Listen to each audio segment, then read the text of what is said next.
fantastic. Hi, Clint. Good. How you doing? Pal, I'm good. I'm good. How are you doing? I'm not doing too bad. You are not doing too bad. You're fantastic. So you are... Why Clint Eastwood still refuses to watch this one episode he filmed in 1970. Clint Eastwood was born Clinton Eastwood Jr. on May 31st, 1930 in San Francisco, California. California. Raised during the Great Depression. Eastwood's early life was shaped by frequent moves across California as his father searched for work. These formative years instilled in him a strong work ethic and quiet resilience that would later come to define his screen persona.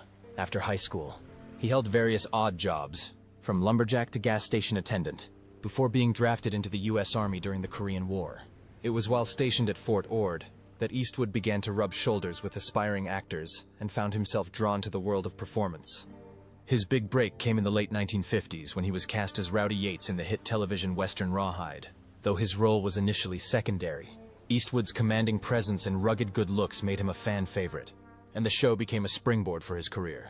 However, it was his portrayal of the enigmatic man with no name in Sergio Leone's groundbreaking Dollars trilogy, A Fistful of Dollars, 1964, For a Few Dollars More, 1965, and The Good, the Bad, and the Ugly, 1966, that catapulted him into international stardom.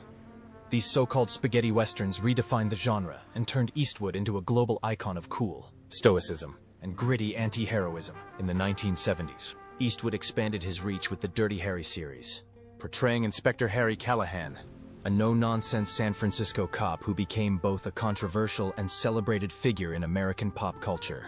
With lines like, "Go ahead, make my day," Eastwood became the face of rugged masculinity and conservative law and order sentiment, embodying a character who operated by his own code in a world of moral ambiguity. Never content to remain solely in front of the camera, Eastwood transitioned into directing and quickly established himself as a powerhouse behind the lens. His directorial debut, Play Misty for Me, 1971, revealed a flair for suspense and psychological drama. Over the decades, he helmed an impressive range of films, from westerns like High Plains Drifter, 1973, and Pale Rider, 1985, to character-driven dramas like The Bridges of Madison County, 1995, and hard-hitting war films such as Flags of Our Fathers, 2006, and Letters from Iwo Jima, 2006, the latter of which was told from the Japanese perspective, a daring and empathetic move that won critical acclaim. Eastwood's career reached a pinnacle with Unforgiven, 1992, a revisionist western that deconstructed the myths of violence and heroism. The film won 4 Academy Awards, including Best Picture and Best Director, solidifying Eastwood's place as one of cinema's true auteurs. He continued to garner awards and accolades with Million Dollar Baby, 2004, another Best Picture and Best Director winner, showcasing his deft touch for emotional storytelling and complex moral themes. Even in his later years, Eastwood has shown no signs of slowing down. Films like Gran Torino, 2008, American Sniper, 2014, Sully, 2016, and The Mule, 2018, illustrate a filmmaker and performer still at the top of his game, tackling relevant societal issues and humanizing iconic figures with depth and nuance. His minimalist directorial style, favoring natural lighting, few takes, and efficient shooting schedules, has become legendary in the industry. Beyond his cinematic legacy, Clint Eastwood has also made his mark in politics, serving as mayor of Carmel by the Sea, California, from 1986 to 1988. Though he's often been associated with conservative viewpoints, Eastwood's personal philosophy has always been more libertarian and individualistic than strictly partisan.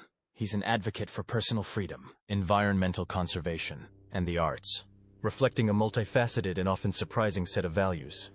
Eastwood's contributions have been recognized with numerous honors, including multiple Academy Awards, Golden Globes, and Lifetime Achievement Awards. In 2000, he was awarded the Irving G. Thalberg Memorial Award for his consistent high-quality production work. He also received the French Legion of Honor in 2007 and was named an AFI Life Achievement Award recipient. On December 19, 1953, Clint Eastwood married Maggie Johnson, a secretary at an auto parts company he had met on a blind date earlier that year. At the time, Eastwood was still a relatively unknown actor, yet to make the monumental impact on Hollywood that would define his later career. Maggie stood by him through the early years of financial instability and long stretches of professional uncertainty. Their marriage lasted over 3 decades, during which Eastwood's fame grew astronomically. The couple had 2 children together, Kyle Eastwood, born in 1968, who would go on to become a respected jazz musician and composer, and Allison Eastwood, born in 1972, who followed in her father's footsteps into the film industry as an actress, director, and producer. Although the couple presented a stable public image for many years, their relationship was deeply strained by Eastwood's numerous extramarital affairs. After a long period of estrangement, they separated in 1984, and the divorce was finalized several years later. Reports at the time suggested that Maggie Johnson received a divorce settlement ranging between $25 million and $30 million, a figure reflective not only of Eastwood's immense wealth, but also the high-profile nature of their union. Even before his formal separation from Johnson, Eastwood had been involved in a significant and long-term extramarital relationship with Roxanne Tunis, a stunt woman and dancer, which began in 1959 and lasted until around 1973. Their affair was conducted with a level of discretion befitting Eastwood's rising stardom, but it was no less significant. In 1964, the couple had a daughter, Kimberlyn Eastwood, who was kept out of the public eye for many years. For a time, even the existence of Kimber was not widely known, and she was raised quietly by Tunis, with minimal public acknowledgement from Eastwood. Although he reportedly supported her privately, Kimber would eventually become involved in the entertainment industry herself, working as a makeup artist and producer. The relationship with Tunis overlapped with Eastwood's marriage to Johnson, which was an early sign of the complex and often overlapping personal relationships that would characterize much of his life. By 1975, Eastwood entered into one of his most visible and widely discussed relationships, this time with actress Sandra Locke. Their union was both personal and professional, and they became one of Hollywood's most recognizable power couples of the era. Locke co-starred with Eastwood in multiple films, including the outlawed Josie Wales, Every Which Way But Loose, and Bronco Billy, and their on-screen chemistry reflected a deep, real-life bond. They lived together for over 14 years, from 1975 until their acrimonious split in April 1989. Despite their seemingly devoted partnership, Eastwood maintained other relationships during this time, and it later emerged that he had fathered at least 3 children with other women while still with Locke. This revelation led to considerable personal and legal drama, culminating in lawsuits and a highly publicized legal battle after their breakup. Locke later wrote a memoir, The Good, the Bad, and the Very Ugly, which detailed her relationship with Eastwood and accused him of manipulation and betrayal. Their bitter end marked a turning point in Eastwood's public persona, which had previously been seen as stoic and reserved, but now drew scrutiny for its private contradictions. Among the other relationships Eastwood maintained during his time with Locke was an unpublicized affair with Jocelyn Reeves, a flight attendant he reportedly met in the early 1980s. Their relationship remained secret for many years, and neither was a public figure at the time, allowing the affair to stay below the radar. From this relationship, Eastwood fathered 2 more children, Scott Eastwood, born in 1986, and Catherine Eastwood, born in 1988. While Reeves raised the children largely out of the public spotlight, Scott would later step into Hollywood in his own right, becoming an actor known for roles in The Longest Ride, Pacific Rim, Uprising, and Suicide Squad. Like several of Eastwood's other children, Scott didn't carry his father's name for many years, and only publicly acknowledged their relationship as an adult. Catherine Eastwood also entered the entertainment world, albeit more quietly, working as a writer and actress. The Reeves affair revealed Eastwood's increasing difficulty in maintaining private boundaries, as his growing fame made it harder to conceal his romantic entanglements.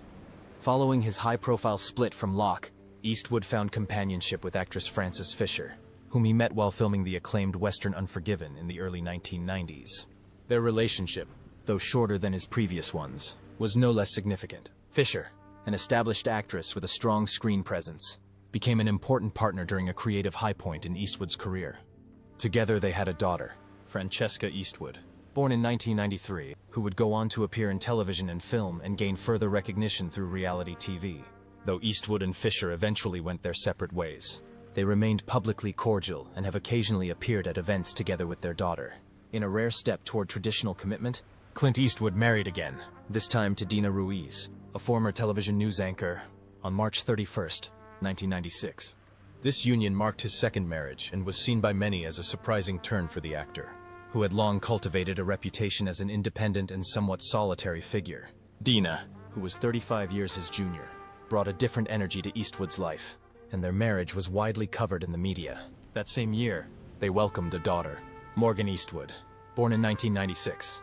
For a time, the family presented a stable and relatively modern dynamic, appearing together in public and participating in various projects, including a reality show, Mrs. Eastwood and Company, which aired in 2012 and showcased the Eastwood family's life behind the scenes. However, the marriage began to falter, and by August 2013, Dina revealed that she and Eastwood were living separately. Their divorce was finalized in 2014, bringing an end to Eastwood's last publicly acknowledged long-term romantic relationship. Clint Eastwood, one of Hollywood's most enduring icons, and an actor whose presence defined the Western genre for generations, has built his legacy on unforgettable roles, gritty storytelling, and uncompromising cinematic vision. But despite his vast filmography and long-standing reputation for professionalism, there remains one project that Clint Eastwood has consistently distanced himself from: Two Mules for Sister Sarah, the 1970 Western adventure he starred in alongside Shirley MacLaine. To this day, Eastwood refuses to re-watch the film, and the reasons go deeper than mere artistic dissatisfaction. They touch on clashing egos, creative disillusionment, and a profound discomfort that lingers even decades later. At the time the film was shot, Eastwood was still in the early stages of transitioning from his man-with-no-name spaghetti western persona to becoming a fully fledged Hollywood leading man. He had already proven himself with Sergio Leone's trilogy, and Two Mules for Sister Sarah was intended to further cement his rising star power. Set during the French intervention in Mexico, the film tells the story of a cynical mercenary, Hogan Eastwood, who rescues and accompanies a mysterious woman, Sister Sarah MacLaine, on a perilous journey filled with revolutionaries, danger, and deception. On the surface, the project seemed like a perfect fit for Eastwood.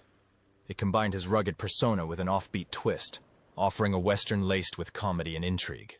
However, from the moment filming began, Eastwood reportedly felt a growing sense of unease. The source of much of this discomfort was his co-star, Shirley MacLaine, an outspoken and deeply involved actress whose working style clashed dramatically with Eastwood's laid-back, instinctual approach to acting. While Eastwood preferred a minimalist, no-nonsense method, relying on quiet intensity and subtle facial expressions, MacLaine was more theatrical, assertive, and prone to challenging the director's choices. Their personalities collided on set, leading to frequent disagreements, and what Eastwood would later describe as one of the most difficult working relationships of his career. He once referred to the experience of filming Two Mules for Sister Sarah as unpleasant, which for the famously restrained Eastwood speaks volumes. The tension between Eastwood and MacLaine wasn't the only problem. Eastwood was also disillusioned with the tone and direction of the film, directed by Don Siegel, who would later become one of Eastwood's most trusted collaborators. The film attempted to blend traditional Western tropes with a quirky, almost comedic undertone. While Siegel managed to coax some strong performances and visually dynamic scenes, Eastwood felt the movie lacked the grit and moral complexity he gravitated toward. Even worse, the film's big twist, that MacLaine's nun was, in fact, a prostitute disguised as a sister, came off as contrived and undermined the emotional stakes. Eastwood believed the story veered too far into implausibility, and the film's lighter tone didn't sit well with his personal taste for stark realism. Another reason Eastwood has been reluctant to revisit Two Mules for Sister Sarah is the way it represented a period of transition in his career that he has since tried to distance himself from. At the time, he was still working under the shadow of studios and directors who did not fully understand or harness his potential. It wouldn't be until a few years later, with films like High Plains Drifter and The Outlaw Josie Wales, that Eastwood would begin to take creative control and shape his own directorial vision, stories that aligned more closely with his artistic philosophy. In retrospect, Two Mules for Sister Sarah became a symbol of a time when he was a hired gun, rather than the auteur he would become, and watching it today might remind him of the frustrations and compromises of that era. Over the decades, Clint Eastwood has rarely commented on the film, and when he has, his words have been noticeably restrained, even chilly, unlike some of his other westerns, many of which he revisits or references with pride. Two Mules for Sister Sarah is conspicuously absent from retrospectives, interviews, or director's commentaries. His silence speaks to an unresolved discomfort, a chapter he seems to consider best left closed. Whether it's the memory of creative friction, the disappointment with the film's tone, or a general feeling that the project simply didn't reflect who he was as an actor or artist, Two Mules for Sister Sarah remains the rare blemish in a career filled with iconic moments.